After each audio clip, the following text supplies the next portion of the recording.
ठीक है, तो पिछले लेक्चर में मैंने आपको मध्य प्रदेश के गठन और मध्य प्रदेश की विधानसभा के गठन के बारे में बताया था।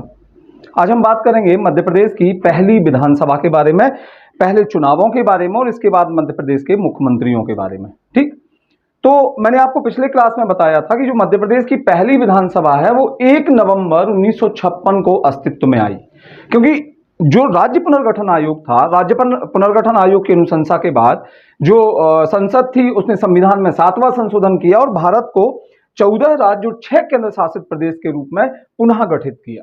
और इसके बाद में जो एक राज्य अस्तित्व में आया उसका नाम मध्य प्रदेश दिया गया और ये तारीख थी 1 नवंबर 1956 की, और इसी दिन हमारी विधानसभा अस्तित्व में आई। लेकिन आपको पता होगा कि विधानसभा एक्चुअली उसके पहले की जो 4 विधानसभाएं थी उन्हें संयुक्त करके बनाई गई थी। तो इसमें कौन कौन सी विधानसभाएं थी? तो सबसे बड़ी विधानसभा इसके अंदर मध्य प्रांत की थी। मध्य प्रांत की विधानसभा जिसके मुख्यमंत्री थे पंडित रविशंकर शुक्ल। इसके अलावा विंध्य क्षेत्र था, तो विंध्य क्षेत्र के जो मुख्यमंत्री थे, जो विंध्य क्षेत्र की विधानसभा थी या वहां के मुख्यमंत्री थे शंभुनाथ शुक्ला। फिर इसके बाद में भोपाल, तो भोपाल की जो विधानसभा थी उसके मुख्यमंत्री थे शंकर दयाल शर्मा। और इसके बाद में जो मध्य प्रांत था, मध्य प्रांत जिसके अंतर्गत ग्वालियर और इंदौर का क्षेत्र आता था, सिंधिया और होलकर का क्षेत्र आता था, इनकी विधानसभा के जो मुख्यमंत्री थे या यहाँ के जो मुख्यमंत्री थे वो थे लीलाधर जोशी। लेकिन चूंकि इसमें मध्य प्रांत की विधानसभा सबसे बड़ी थी, इसलिए जब चारों असेंबलीज को मिलाया गया और एक ज्वाइंट असेंबली बनाई गई जिसे मध्य प्रदेश लेजिस्लेटिव असेंबली बोला गया, तो उसके मुख्यमंत्री बनाए गए थे रविशंकर शुक्ल। शायद इसका सबसे बड़ा कारण यह था कि एक तो रविशंकर शुक्ल तत्कालीन पूरे मध्य प्रदेश के एक सर्वमान्य नेता थे, और दूसरी बड़ी चीज कि उनका जो राज्य था या प्रांत था उसकी विधानसभा सदस्यों की संख्या की दृष्टि से देखा जाए तो सबसे ज्यादा विधायक थे। तो रविशंकर शुक्ल मध्य प्रदेश के पहले मुख्यमंत्री बने थे। लेकिन आपको एक चीज ध्यान रखना है कि ये विधानसभाएं चूंकि 1952 में गठित की गई थी। अब आप देखिएगा बहुत सारी बुक्स में कहीं पर आप देखेंगे तो उन्होंने कहा विंध्य क्षेत्र का पहला मुख्यमंत्री कौन है, तो अवधेश प्रताप सिंह आ जाता है, कहीं कहीं पर लिखा रहता है शंभुनाथ शुक्ल थे। तो ये आप थोड़ा सा इसमें जो कंफ्यूजन है वो हम यहाँ पे दूर कर देते हैं। एक्चुअली क्या था कि 1947 में अवधेश प्रताप सिंह जो है 1948 में जब विंध्य क्षेत्र भारतीय संघ के अंदर शामिल हुआ तो उसके पहले प्रधानमंत्री बने, या उस समय मुख्यमंत्री भी बोल सकते हैं पर प्रधानमंत्री टर्म ज्यादा बेटर रहेगा, उस समय प्रधानमंत्री बोला जाता था। लेकिन 1952 में जब इनकी विधानसभा प्रॉपर तौर पर जो कॉन्स्टिट्यूशनल प्रोविजंस थे उनके अंतर्गत गठित की गई, तो वहां पर पहली निर्वाचित जो विधानसभा थी उसके जो मुख्यमंत्री बने थे वो शंभुनाथ शुक्ल बने थे।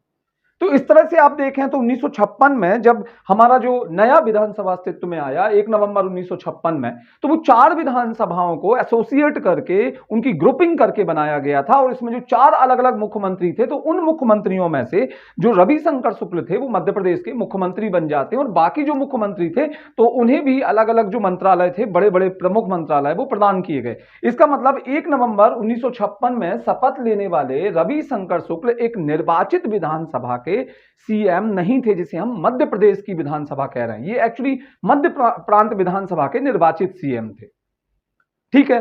लेकिन 1952 में जब ये चारों विधानसभाएं बनी थी तो कायदे से इनका कार्यकाल चलना था 1957 तक, 5 साल का। लेकिन मध्य प्रदेश तो 56 में ही बन गया। मतलब जब ये विधानसभा बनाई गई तो ये 1 नवंबर से लेकर ये पहली जो विधानसभा है ये मानी जाएगी 5 मार्च 1957 तक। ये ध्यान रखिएगा। अब ये आपको समझ में आया कि 1 नवंबर 56 से 57 क्यों? क्योंकि ये 52 से 56 तक तो मध्य प्रदेश था ही नहीं, तो ये बचा हुआ कार्यकाल इन्हें पूरा करना था। मतलब ज्यादा से ज्यादा 3 या 4 महीने का कार्यकाल रह गया था इन विधानसभाओं का। तो ठीक है, पंडित रविशंकर शुक्ल को इसका मुख्यमंत्री बना दिया गया और 1 नवंबर 1956 को रविशंकर शुक्ल नव निर्मित मध्य प्रदेश के पहले मुख्यमंत्री बनते हैं। रविशंकर शुक्ल एक बड़ा नाम है।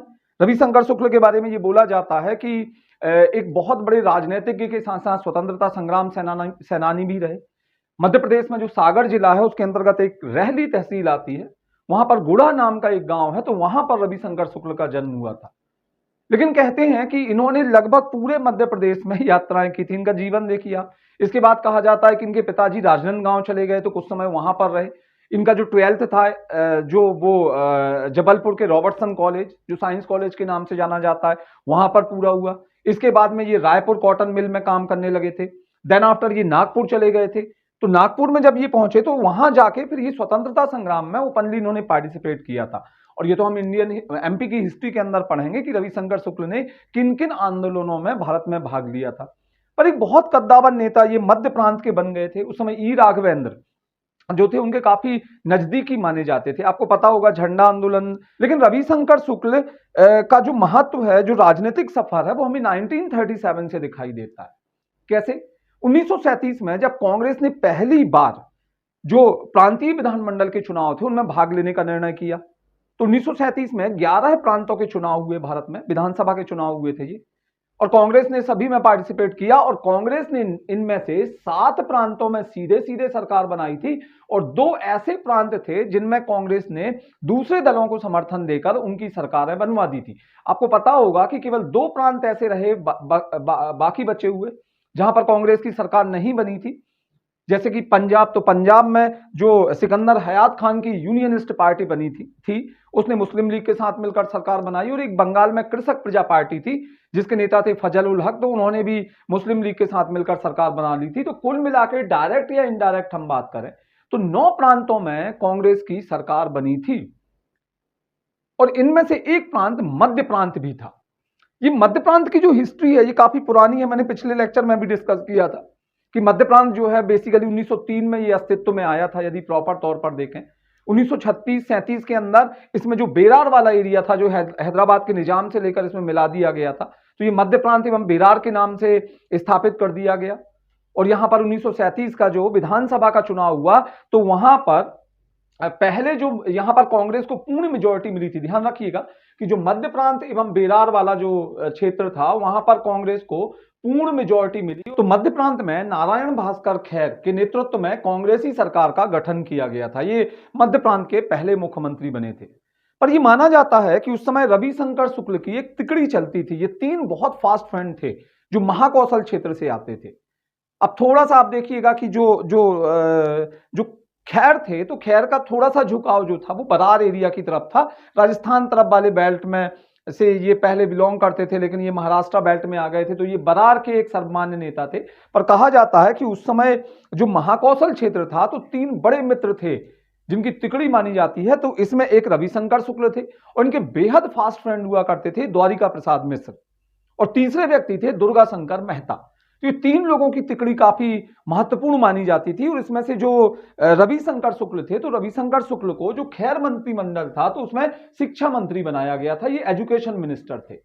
लेकिन इनका प्रभाव, शिक्षा मंत्री का प्रभाव इतना ज्यादा था उस खैर मंत्रिमंडल में कि कहा जाता है कि खुद मुख्यमंत्री नारायण भास्कर खैर इन्हें अलग करने की कोशिश करने लगे। इवन तीनों मित्रों को, ये जानते थे कि इसके सबके पीछे द्वारिका प्रसाद मिश्र हैं, तो इन तीनों को इन्होंने कांग्रेस से निष्कासित करने की क्या षड्यंत्र रचा, ऐसा कहा जाता है।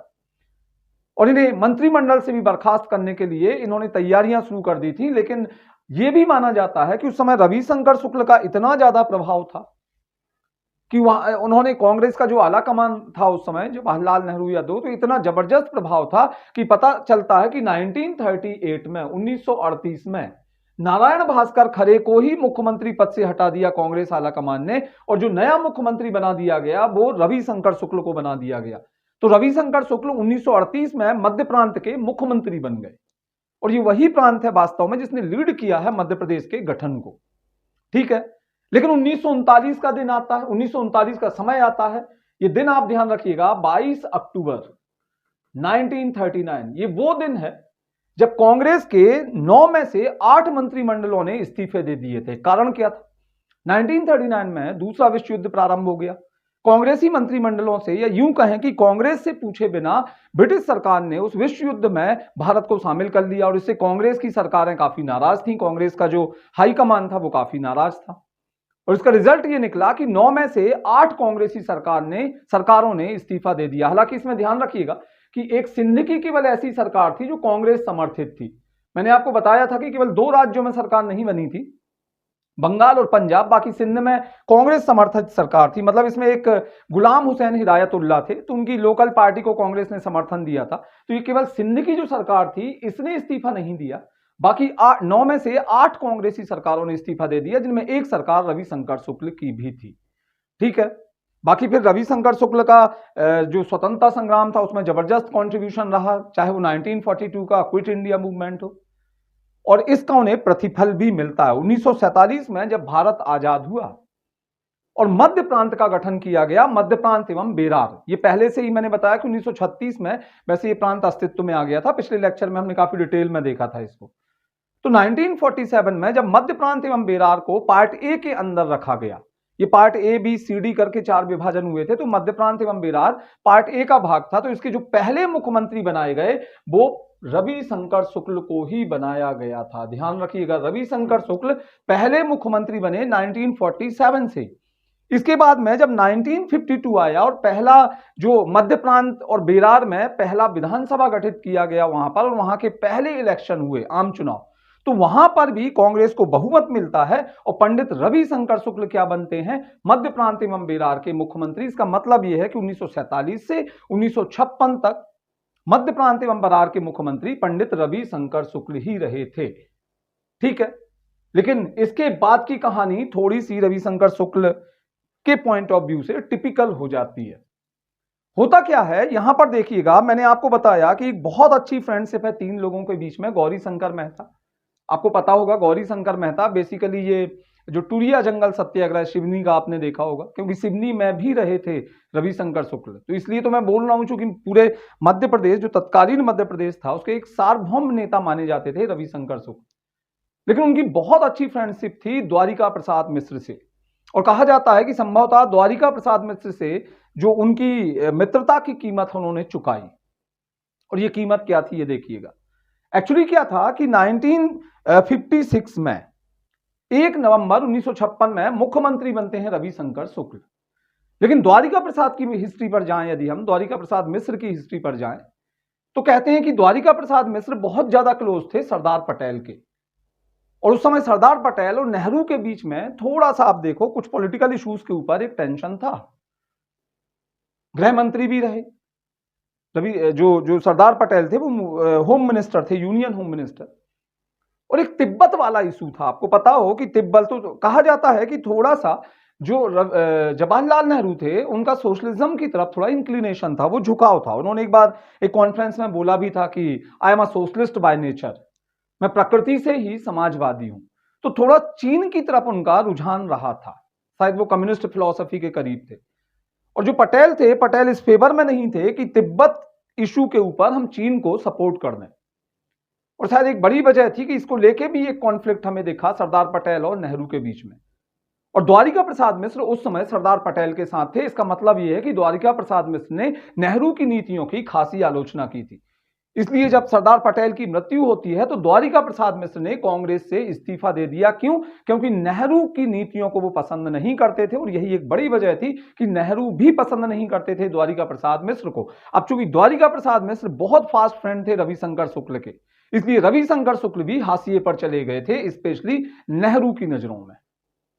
तो होता क्या है, 1 नवंबर 1956 मध्य प्रदेश के मुख्यमंत्री बनते हैं रविशंकर शुक्ल। कारण बिल्कुल साफ है कि इतना बड़ा कद्दावर नेता नहीं है जो इन 4 विधानसभाओं में सर्वमान्य हो। इसके अलावा सेठ गोविंद दास जबलपुर के एक बहुत बड़े नेता। ये जो हाईकोर्ट की जमीन है, जो जबलपुर में हाईकोर्ट है, कहते हैं कि इन्हीं के पिताजी ने दान में दी थी। इसकी भी मैं जब हाईकोर्ट पढ़ाऊंगा आपको, जो मध्य प्रदेश में जुडिशरी भी है अपने सिलेबस में, तो उसके बारे में अपन डिस्कस करेंगे इसका। ये भी बहुत बड़े नेता माने गए थे, उस समय तत्कालीन कांग्रेस के अध्यक्ष थे। इसके बाद में आप देखना कि उस समय के जो कद्दावर नेता थे तो उनमें द्वारिका प्रसाद मिश्र का भी महत्व था। लेकिन द्वारिका प्रसाद मिश्र के साथ प्रॉब्लम ये हुई कि द्वारिका प्रसाद मिश्र ने कांग्रेस से रिजाइन कर दिया था, क्योंकि नेहरू से उनके मतभेद थे और इन्होंने अपनी खुद की पार्टी बना ली। इन्होंने खुद के चुनाव लड़े, लेकिन ये खुद की पार्टी पर कभी खुद की पार्टी की दम पर चुनाव नहीं जीत पाए। इसलिए अपने मित्र को लेकर हमेशा एक सहानुभूति का पक्ष रहता था पंडित रविशंकर शुक्ल के अंदर, और वो किसी भी तरीके से द्वारिका प्रसाद मिश्र को कांग्रेस के अंदर लाना चाहते थे।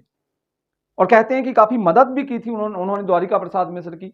द्वारिका प्रसाद मिश्र को सागर यूनिवर्सिटी का चांसलर बनवा दिया था, कुलपति बनवा दिया था पंडित रविशंकर शुक्ल ने, जब ये मुख्यमंत्री थे।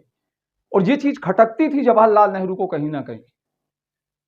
पर जब पंडित रविशंकर शुक्ल को लेकर कोई कठोर निर्णय आलाकमान नहीं ले सकता था, क्योंकि मध्य प्रदेश एक बड़ा प्रांत था। मध्य प्रांत उस समय बड़ा प्रांत था, सार्वमान्यता रविशंकर शुक्ल की ज्यादा थी। कहते हैं कि रविशंकर शुक्ल जब, अब देखना, अब 1 नवंबर 1956 में वो मुख्यमंत्री बने, पर निर्वाचित मुख्यमंत्री नहीं थे। मध्य प्रदेश विधानसभा का जो पहला सत्र आयोजित किया गया था 17 दिसंबर 1956 से लेकर 17 जनवरी 1957 तक, 1 महीने का सत्र था। लेकिन इसके बीच में ही एक बहुत बड़ी घटना घटती है। क्या घटना घटती है? देखना, अब मध्य प्रदेश के जो चुनाव होना थे वो एक्चुअली फरवरी में होना थे, फरवरी में चुनाव होना थे, मार्च में क्या आना थे उसके रिजल्ट। मतलब पहली जो विधानसभा है वो 1956 से 1957 तक ही रही है उसकी अवधि। अब ये क्यों रही आप समझ पा रहे होंगे, एक्चुअली ये 1952 से 57 है, लेकिन बीच में तो वो अब जो बचा हुआ कार्यकाल है लास्ट का 2-3 महीने का, वो पूरा कर रही है वो विधानसभा। कहते हैं कि द्वारिका प्रसाद मिश्र को अपनी मित्रता का प्रतिफल देने के लिए रविशंकर शुक्ल जब दिल्ली जाते हैं कि भाई फरवरी में चुनाव है तो कौन कौन से पार्टी के कैंडिडेट होंगे, तो उसमें एक नाम उन्होंने द्वारिका प्रसाद मिश्र का भी रखा और उनकी कांग्रेस में एंट्री भी करा दी।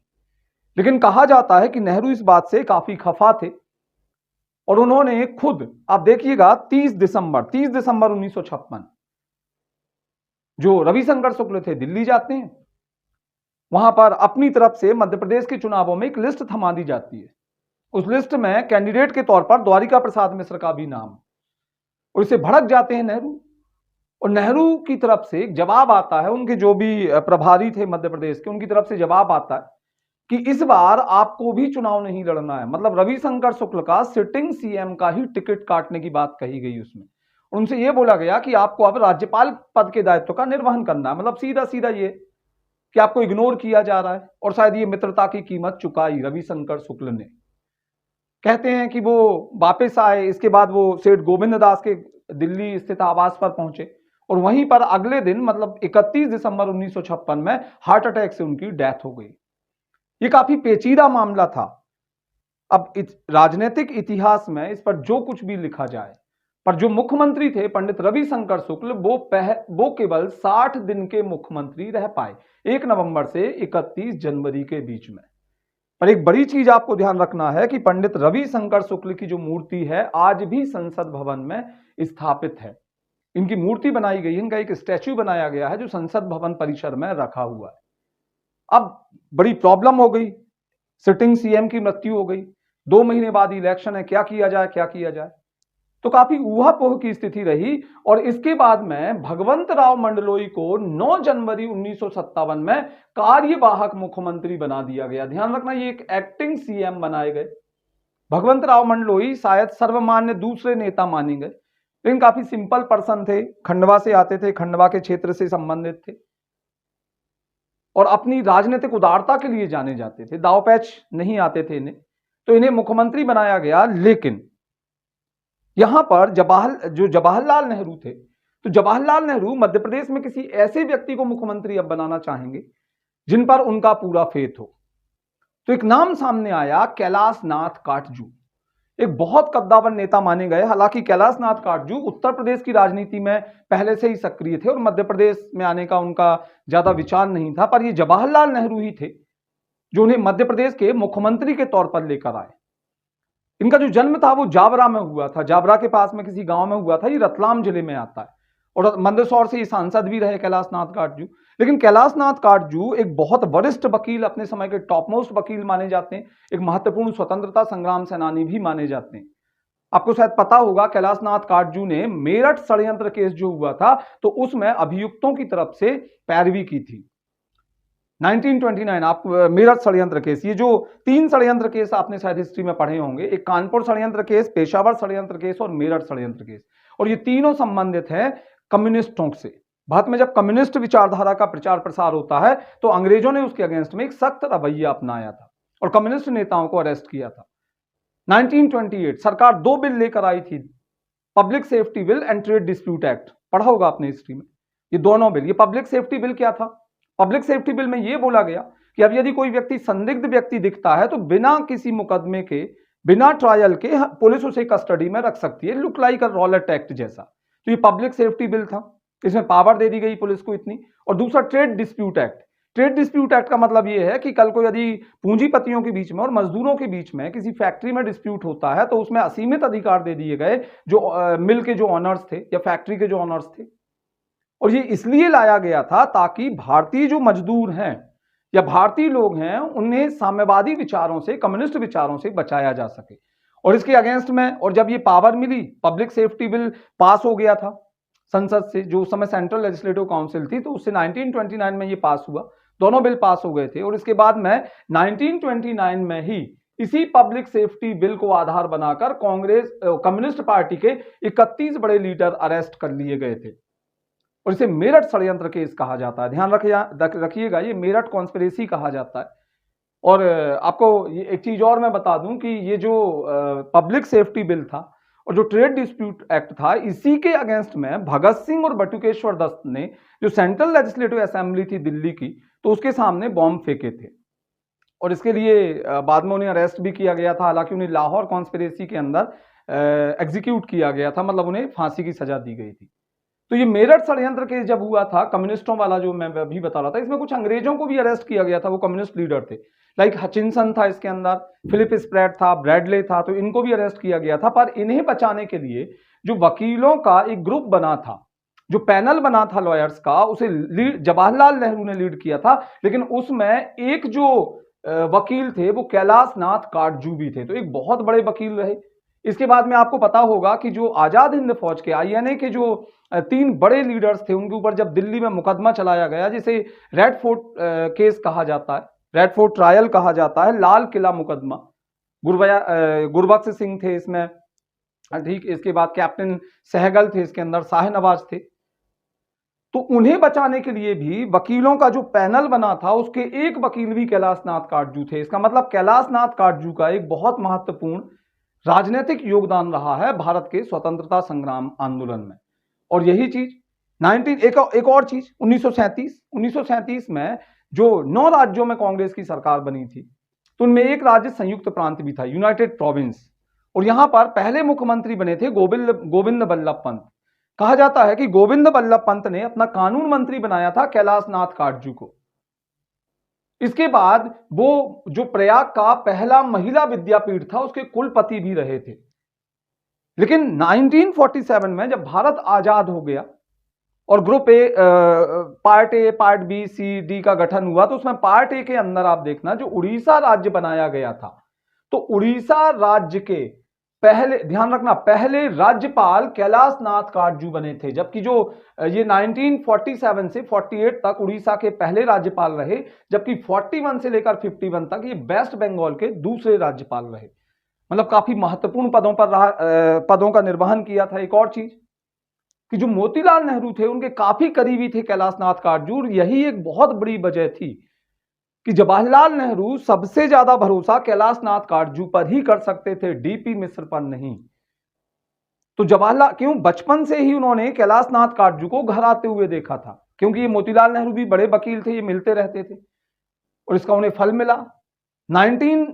जब भगवंत राव मंडलोई, अब एक और चीज देखिएगा कि जब ये मंदसौर लोकसभा क्षेत्र से चुनकर गए, जो 1952 का चुनाव हुआ था, ये मंदसौर लोकसभा क्षेत्र से चुनकर गए थे, तो कहा जाता है कि इन्हें पहले नेहरू गवर्नमेंट में कानून मंत्री बनाया गया, लॉ मिनिस्टर बने। इसके बाद में ये होम मिनिस्टर बने उसी सरकार में। इसके बाद थर्ड में ये रक्षा मंत्री बने। मतलब ये देखो, केंद्रीय गृह मंत्री, रक्षा मंत्री और केंद्रीय कानून मंत्री की तरह भी नेहरू सरकार में काम कर चुके थे।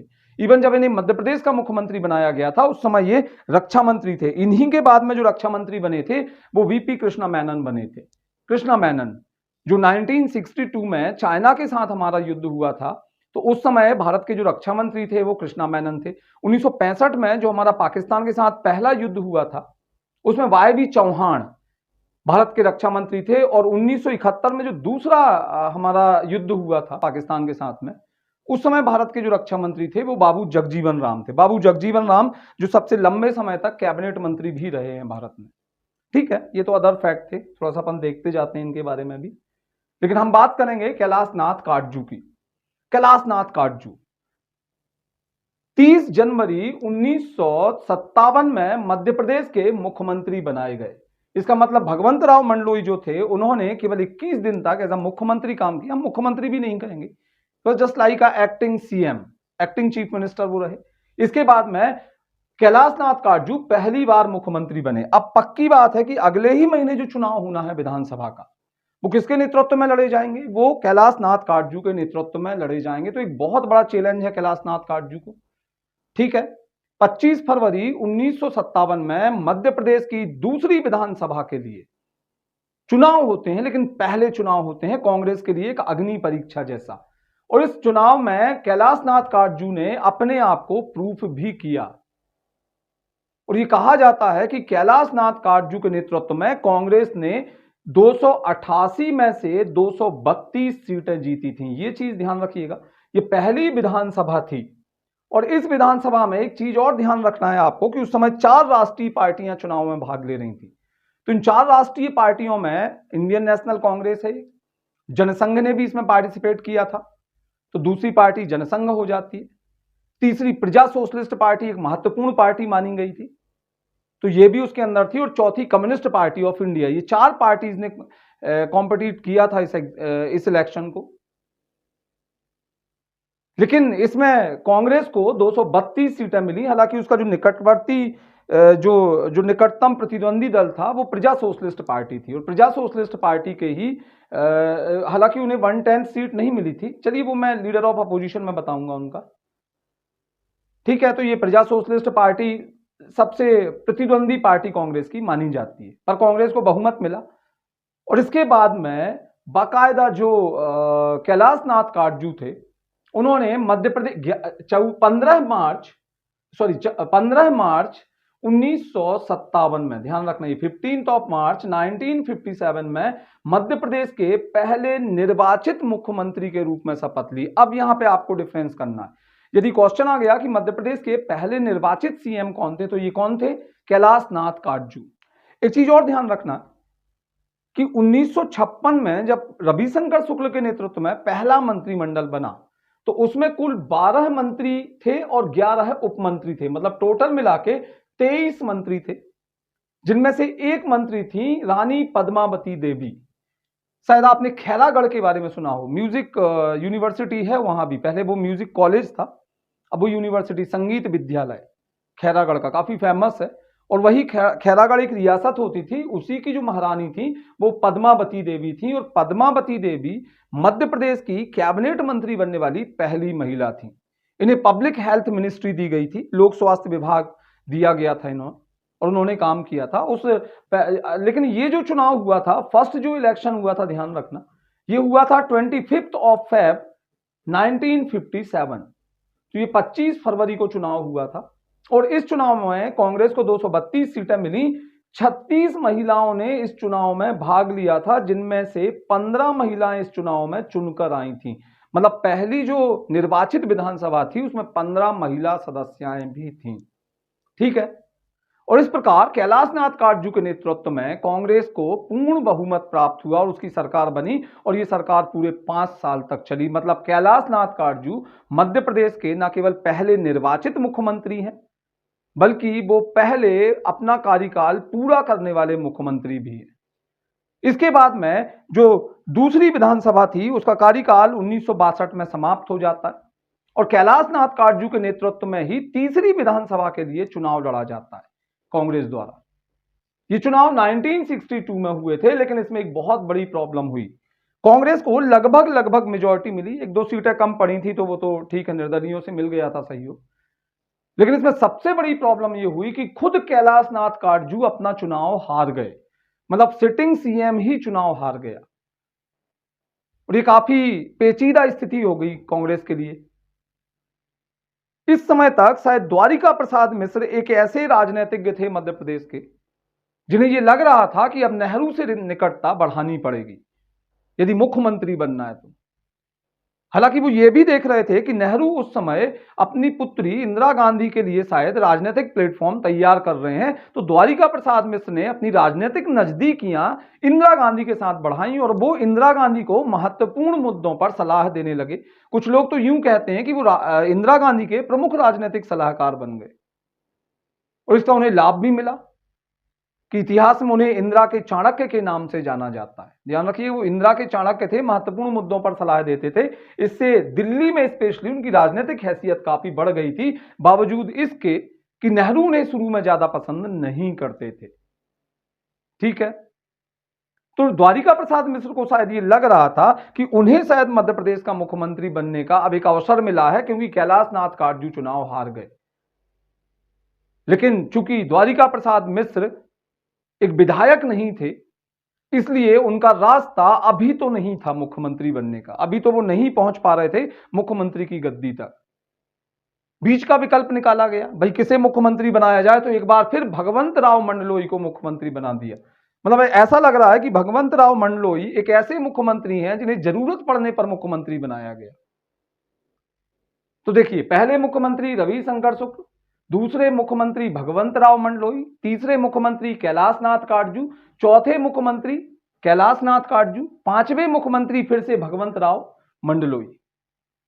लेकिन भगवंत राव मंडलोई को भी बहुत ज्यादा समय तक मुख्यमंत्री बने रहने का सौभाग्य नहीं मिला।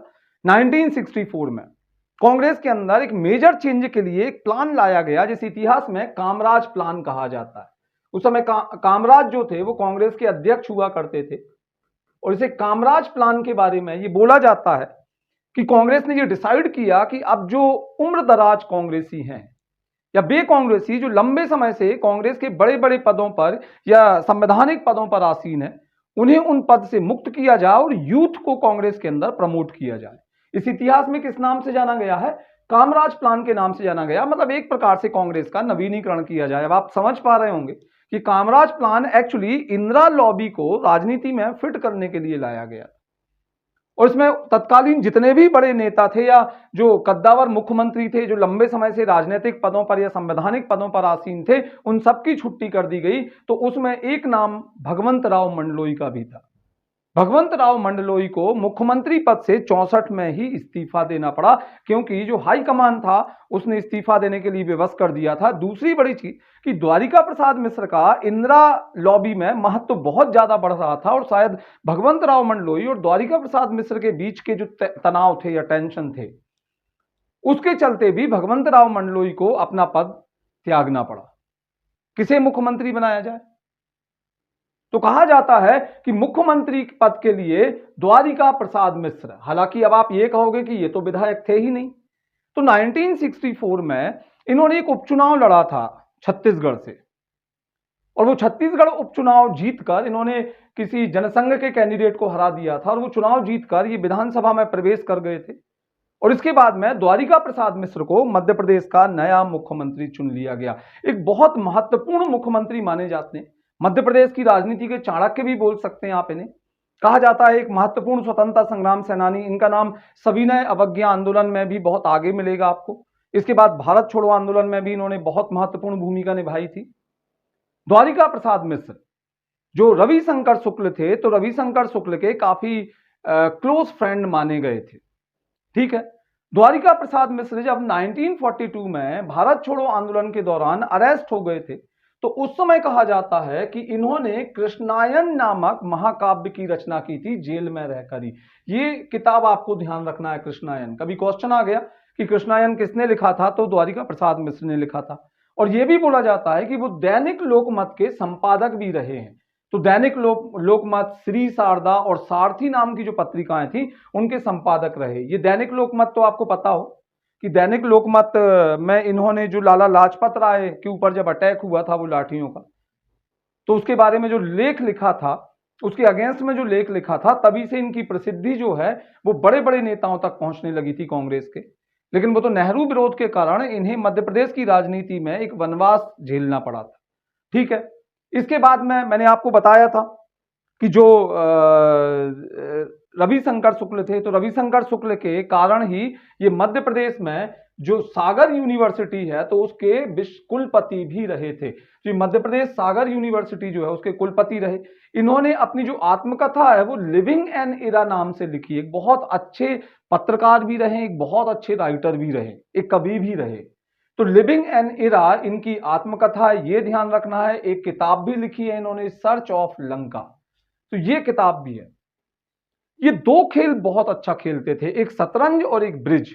ब्रिज आपको पता होगा ताश का खेल होता है, और जो मध्य प्रदेश में आजकल तो कम हो गया, अदरवाइज जो होलकर ट्रॉफी है, एक होलकर कप होता था या होलकर ट्रॉफी, ये ब्रिज के क्षेत्र में ही होती थी। ठीक, ये शतरंज भी बहुत अच्छा खेलते थे, और जो मैं बता रहा हूं कि एक ब्रिज खेल होता है, ताश का खेल है, ये कार्ड का खेल, तो वो बहुत अच्छा खेलते थे। द्वारिका प्रसाद मिश्र ने बहुत अच्छे से काम किया, लेकिन प्रॉब्लम ये थी बहुत बड़ी कि द्वारिका प्रसाद मिश्र एक तो केंद्र में ये इंदिरा गांधी के विशेष सलाहकार थे, और दूसरी बड़ी चीज कि इन्हें मध्य प्रदेश भी संभालना था। पर इनकी शुरू से ही रजवाड़ों को लेकर एक निगेटिव थिंकिंग थी, एक निगेटिव मेंटालिटी थी। इनका ये मानना था कि भारत को इतना टाइम आजादी में इसलिए लग गया क्योंकि रजवाड़ों ने भारत की मदद नहीं की। और स्वतंत्रता के बाद आप देखना 1948 में जब हमारा संविधान बना था तो इन रजवाड़ों को कुछ विशेष सुविधाएं दी गई प्रिवी पर्स के रूप में, और वो प्रिवी पर्स की सुविधाओं से बड़े नाराज रहते थे। अब प्रॉब्लम ये थी बहुत बड़ी कि उस समय 1964 में जब ये मुख्यमंत्री बनते तो मध्य प्रदेश की राजनीति में जो मध्य प्रांत के अंदर आने वाला ग्वालियर क्षेत्र था, तो वहां पर विजया राजे सिंधिया, राजमाता विजया राजे सिंधिया का काफी प्रभाव बढ़ रहा था। और चूंकि वो एक रजवाड़े परिवार से थी तो ये बर्दाश्त नहीं कर पाते थे द्वारिका प्रसाद मिश्र। उनके कई सारे निर्णय ऐसे थे द्वारिका प्रसाद मिश्र के जो रजवाड़ों के अगेंस्ट में जा रहे थे। इवन वो राजमाता विजया राजे सिंधिया के सामने ही इन रजवाड़ों की काफी अवहेलना किया करते थे, काफी निंदा किया करते थे, और ये पसंद नहीं आता था विजया राजे सिंधिया को। और शायद आप देखना कि 1971 में जब इंदिरा जी ने प्रिवी पर्स की सुविधाओं को खत्म किया, 1971 में, ये पॉलिटी में बताया था मैंने कि 1971 में इंदिरा जी ने प्रिवी पर्स क्या कर दिए थे, खत्म कर दिए थे। तो वो प्रिवी पर्स खत्म करने के पीछे कुछ लोग ये बोलते हैं कि ये द्वारिका प्रसाद मिश्र की ही सलाह थी। तो विजया राजे सिंधिया भी उस समय कांग्रेस की एक कद्दावर नेता थी, एक बड़ी नेता थी, लेकिन ये जो मुख्यमंत्री और विजया राजे सिंधिया के बीच का तनाव था, इसके कारण कांग्रेस के अंदर कलह भी बहुत ज्यादा थी। लेकिन विजया राजे कर क्या सकती थी, क्योंकि विजया राजे सिंधिया के उस समय समर्थक बहुत ज्यादा विधायक नहीं थे, लेकिन कहीं ना कहीं तनाव तो था। द्वारिका प्रसाद मिश्र ने अपना कार्यकाल पूरा किया, 1964 से लेकर 1967 तक वो मुख्यमंत्री रहे, और 67 में एक बार पुनः जो तीसरी विधानसभा का कार्यकाल है वो पूरा हो जाता है। अब देखिए, मध्य प्रदेश की पहली विधानसभा 1956 से 57, दूसरी विधानसभा 57 से 62, तीसरी विधानसभा 62 से 67। जो 67 की विधानसभा के चुनाव थे ये भी द्वारिका प्रसाद मिश्र की लीडरशिप में ही लड़े गए, लेकिन विजया राजे सिंधिया ने कांग्रेस से इस्तीफा दे दिया। ध्यान रखिएगा, विजया राजे सिंधिया द्वारिका प्रसाद मिश्र के अगेंस्ट में जाकर उन्होंने कांग्रेस से इस्तीफा दे दिया, और कहते हैं कि उन्होंने अपनी एक क्षेत्रीय पार्टी बना ली थी जिसे जन क्रांति पार्टी कहा गया। इसके अलावा जन क्रांति पार्टी जो जनसंघ का ही एक भाग हुआ करती थी, ठीक है। कहते हैं कि उनके जो समर्थक कैंडिडेट थे वो 67 के चुनाव में लड़े। ग्वालियर वाला जो क्षेत्र था वहां बहुत सारे बेल्ट पर इन्होंने अपने इंडिपेंडेंट कैंडिडेट खड़े किए थे, और वास्तव में जन क्रांति दल की ओर से लड़े थे चुनाव। लेकिन अल्टीमेटली द्वारिका प्रसाद मिश्र के नेतृत्व में कांग्रेस को 67 में बहुमत मिल गया, और यह बहुमत द्वारिका प्रसाद मिश्र की राजनीतिक हैसियत को बढ़ाने वाला बहुमत था। यह विजया राजे सिंधिया को पीछे ढकेलने वाला बहुमत था। तो विजया राजे सिंधिया अब वो मौका तलाशने लगी जहां कांग्रेस की सरकार को अस्थिर किया जाए। बहुत ज्यादा समय तक देखिए 1967 में जो चुनाव हुए, जो चौथी विधानसभा के चुनाव हुए मध्य प्रदेश में 1967 में, उसमें कांग्रेस को बहुमत मिला। जो प्रजा सोशलिस्ट पार्टी थी, जन क्रांति पार्टी को भी कुछ सीटें मिली, जनसंघ उस समय अलग था, जनसंघ को सीटें मिली कुछ। लेकिन यह कहा जाता है कि अब विजया राजे सिंधिया किसी ऐसे व्यक्ति की तलाश में थी कांग्रेस के अंदर जो कांग्रेस को दो फाड़ कर दे। तो डेफिनेटली कोई असंतुष्ट नेता होना चाहिए, और उन्हें बड़े जल्दी ही, महज 1 साल के अंदर, 6 महीने के अंदर ही वो कैंडिडेट मिल गया उन्हें, वो उम्मीदवार ही मिल गया उन्हें जो कांग्रेस को तोड़कर लाएगा। और ये थे गोविंद नारायण सिंह, जो कांग्रेस के एक विधायक थे। ये काफी नाराज चल रहे थे द्वारिका प्रसाद मिश्र थे। द्वारिका प्रसाद मिश्र चूंकि सेकंड टर्म में सीएम बने थे, तो ये काफी नाराज चल रहे थे द्वारिका प्रसाद मिश्र से। कारण क्या था? अब कारण देखिए क्या था। एक्चुअली गोविंद नारायण मिश्र भी, इनके जो पिता थे अवधेश प्रताप सिंह, आपको पता होगा कि अवधेश प्रताप सिंह ये विंध्य क्षेत्र के पहले मुख्यमंत्री थे। मैंने अभी बताया था ना कि 1948 से 49 तक ये विंध्य क्षेत्र के पहले मुख्यमंत्री थे, काफी कद्दावर नेता माने जाते थे, और उन्हीं के लड़के थे गोविंद नारायण सिंह। आईएएस की परीक्षा पास की थी गोविंद नारायण सिंह ने, लेकिन अपने पिता की राजनीतिक विरासत को आगे बढ़ाने के लिए आईएएस ज्वाइन नहीं किया था और राजनीति में आ गए थे। सतना जिले में एक रामपुर बघेलान जगह है। तो रामपुर बघेलान की सीट पर अवधेश प्रताप सिंह पहले से लड़ते आए थे, इसलिए विंध्य क्षेत्र में अवधेश प्रताप सिंह का काफी वजूद था, काफी महत्व था। और विंध्य क्षेत्र के अंतर्गत आने वाले ज्यादातर विधायक एक्चुअली गोविंद नारायण सिंह के संपर्क में ही रहा करते थे। गोविंद नारायण सिंह इसके पहले भी रामपुर बघेलान से जीत कर आए थे, लेकिन एक प्रॉब्लम यह हुआ था कि जब वो द्वारिका प्रसाद मिश्र का पहले जो मंत्रिमंडल था उसमें इन्हें मंत्री बनाया गया था, लेकिन द्वारिका प्रसाद मिश्र ने इन्हें दूसरी बार जब ये मुख्यमंत्री बने 67 के चुनावों में, तो इन्हें मंत्री पद नहीं दिया था और इसी से ये काफी असंतुष्ट चल रहे थे और इसका फायदा उठाया राजमाता विजया राजे सिंधिया ने। और गोविंद नारायण सिंह के नेतृत्व में 36 कांग्रेसी विधायकों को उन्होंने कांग्रेस से अलग कर लिया और ये कांग्रेस में टूट पड़ गई। अब चूंकि उस समय दल बदल कानून तो था ही नहीं, तो ये 36 विधायकों ने 1967 में ही द्वारिका प्रसाद मिश्र की सरकार जब एक बिल लेकर आई विधानसभा में, तो उसके अगेंस्ट में वोटिंग कर दी और वो एक साधारण प्रस्ताव विधानसभा से रिजेक्ट हो गया। और यदि कोई साधारण प्रस्ताव विधानसभा से रिजेक्ट हो जाए तो सरकार को इस्तीफा देना पड़ता है। 1967 में सरकार को, मतलब जो गोविंद नारायण सिंह थे, उनकी सरकार को इस्तीफा देना पड़ा। जब उनकी सरकार ने इस्तीफा दिया तो एक नई सरकार बनी जिसे संविद सरकार कहा जाता है। अब ये संविद, ध्यान रखना क्या है, एक्चुअली संविद का मतलब होता है संयुक्त विधायक दल। ये देखिए, संयुक्त विधायक दल, ये 1967 में इंदिरा की पॉलिसीज के अगेंस्ट में पूरे भारत में कुछ महत्वपूर्ण एंटी कांग्रेस पार्टीज थी। जैसे उसमें आप देखना तो एक तो कम्युनिस्ट पार्टी ऑफ इंडिया का एक नाम आ जाएगा, एक भारतीय लोक, अब ये भारतीय लोक दल क्या था, या लोक सेवा दल, सॉरी, एक लोक सेवा दल क्या था। तो ये जो गोविंद नारायण सिंह थे, इनके नेतृत्व में जो 36 कांग्रेसी अलग हुए थे, उन्होंने लोक सेवा दल बना लिया। जो विजया राजे सिंधिया की अपनी पार्टी थी वो जन क्रांति पार्टी थी, और जो समाजवादी पार्टी थी उस समय सोशलिस्ट जो पार्टी थी, तो उन सब ने मिलाकर एक अलायंस गठित कर दिया जिसे क्या नाम दिया गया, संविद। और इस संविद, हालांकि ये चुनाव के बाद बनने वाला अलायंस था, ध्यान रखना। 1967 में जिन जिन प्रांतों में चुनाव हुए थे उनमें इन पार्टियों ने मिलकर क्या बनाया, संयुक्त विधायक दल बनाया, लेकिन चुनाव के बाद बनाया। और कई राज्यों में तो इन्होंने सरकारें तक गठित कर ली थी। वो तो मध्य प्रदेश में चूंकि इन्हें बहुमत नहीं मिला था, इसलिए संविद का गठन नहीं हो पाया था, कांग्रेस को सीधा बहुमत मिल गया था। लेकिन बाद में जाके जैसे ही द्वारिका प्रसाद मिश्र की सरकार का पतन होता है, इन पार्टी ने मिलाके संविद बना लिया और राजमाता विजया राजे सिंधिया ने गोविंद नारायण सिंह को मध्य प्रदेश का नया मुख्यमंत्री बना दिया। तो अब आपको एक चीज यहां पे ध्यान रखना है कि गोविंद नारायण सिंह मध्य प्रदेश के पहले गैर कांग्रेसी सीएम नहीं है, बल्कि मध्य प्रदेश की पहली गैर कांग्रेसी सरकार के सीएम। गैर कांग्रेसी सीएम अलग चीज है और गैर कांग्रेसी सरकार का सीएम अलग बात है, आप समझ रहे होंगे, क्योंकि थे तो ये कांग्रेस की। तो गोविंद नारायण सिंह मुख्यमंत्री बन जाते हैं, पर गोविंद नारायण सिंह भी बामुश्किल 18-19 महीने मुख्यमंत्री रहते हैं। क्या होता है 69 में कि एक पपेट सीएम थे। पपेट सीएम मतलब कठपुतली मुख्यमंत्री, क्योंकि जो भी निर्णय लेना है उसमें विजया राजे सिंधिया का ही ज्यादा हस्तक्षेप होता था। एक और बड़ी चीज देखिए आप, उस समय जनसंघ के एक कद्दावर नेता हुआ करते थे, एक बहुत प्रोमिनेंट लीडर थे, वीरेंद्र कुमार सकलेचा, और ये शुरू से ही जनसंघ के एक महत्वपूर्ण नेता रहे हैं।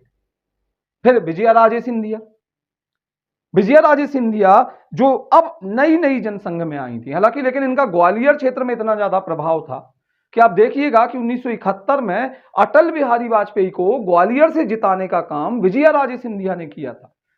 ये अटल बिहारी वाजपेयी का पता होगा आपको, 1971 में ये ग्वालियर से जीते थे।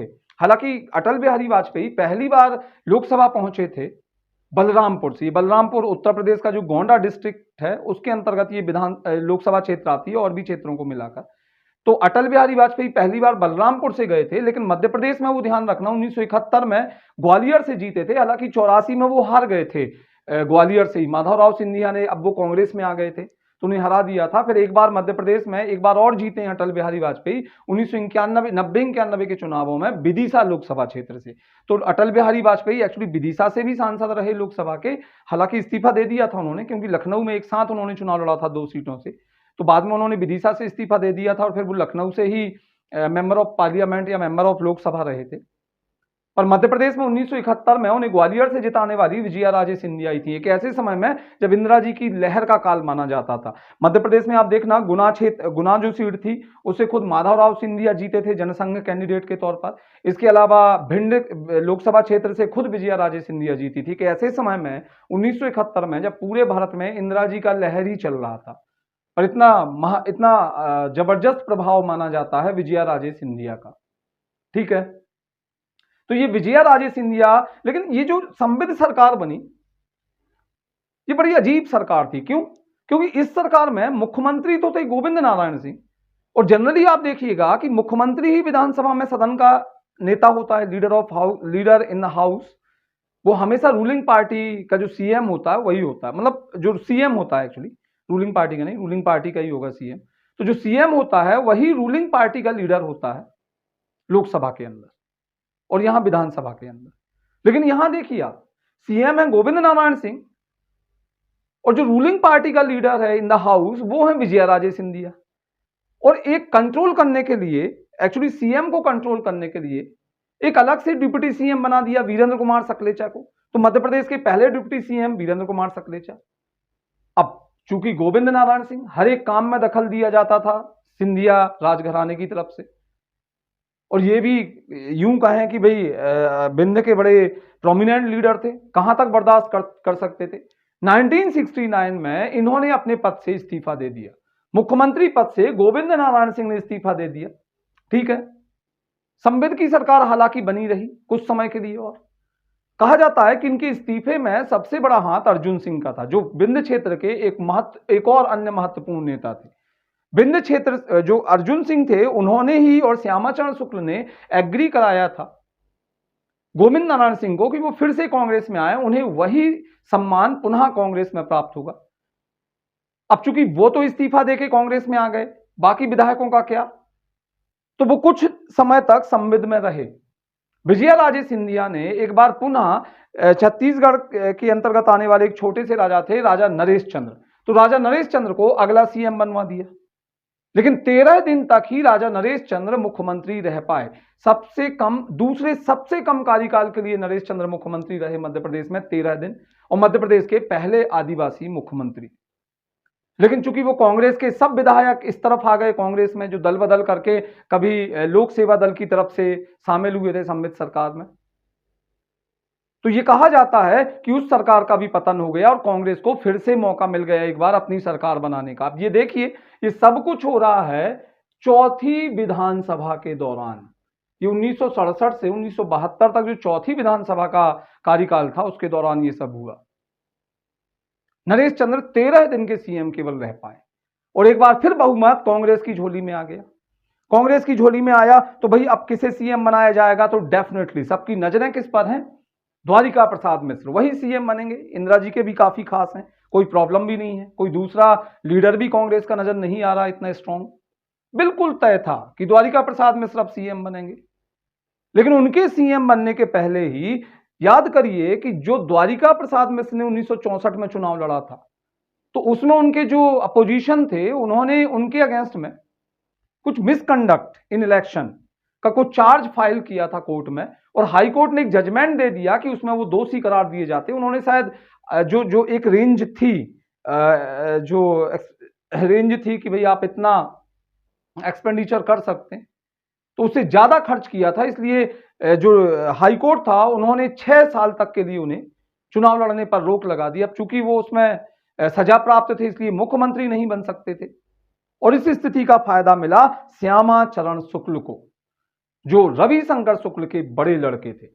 और संभवतः यह भी माना जाता है कि श्यामाचरण शुक्ल का नाम बढ़ाने वाले व्यक्ति भी द्वारिका प्रसाद मिश्र ही थे, क्योंकि द्वारिका प्रसाद मिश्र को रविशंकर शुक्ल के एहसानों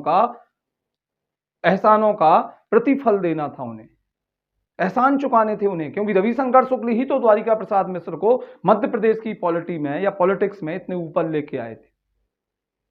और यह हुआ कि जब श्यामाचरण शुक्ल को 1969 में मुख्यमंत्री चुना जाता है, तो द्वारिका प्रसाद मिश्र इसमें ज्यादा कुछ अविश्वास प्रकट नहीं करते, ज्यादा कुछ इसका विरोध नहीं करते।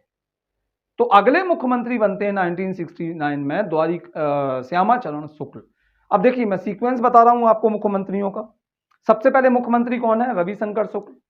इसके बाद में कार्यकारी बनते हैं भगवंत राव मंडलोई, फिर कैलाश नाथ काटजू बनते हैं, और ये सब बनते हैं केवल पहली विधानसभा के दौरान, ये 3 मुख्यमंत्री। लेकिन दूसरी बार जो निर्वाचित विधानसभा थी तो पूरे 5 साल के कार्यकाल के लिए कैलाश नाथ काटजू मध्य प्रदेश के चौथे मुख्यमंत्री। लेकिन अगले चुनावों में क्या होता है? तीसरी विधानसभा में वो खुद चुनाव हार जाते हैं, तो मुख्यमंत्री बनते हैं भगवंत राव मंडलोई। तो 5वें मुख्यमंत्री फिर भगवंत राव मंडलोई। भगवंत राव मंडलोई कामराज योजना का शिकार हुए, मुख्यमंत्री कौन बनते हैं? छठे, द्वारिका प्रसाद मिश्र। फिर चौथी विधानसभा आती है, कांग्रेस को फिर से बहुमत मिलता है कुछ समय के लिए, द्वारिका प्रसाद मिश्र। तो 7वें मुख्यमंत्री द्वारिका प्रसाद मिश्र। 8वें मुख्यमंत्री गोविंद नारायण सिंह। 9वें मुख्यमंत्री राजा नरेश चंद्र, और 10वें मुख्यमंत्री आते हैं श्यामाचरण शुक्ल। तो ये आप सीक्वेंस थोड़ा सा ध्यान रखिएगा इनका, ठीक। अब इसके बाद अगले जो मुख्यमंत्री हैं हम अगले लेक्चर में देखते हैं।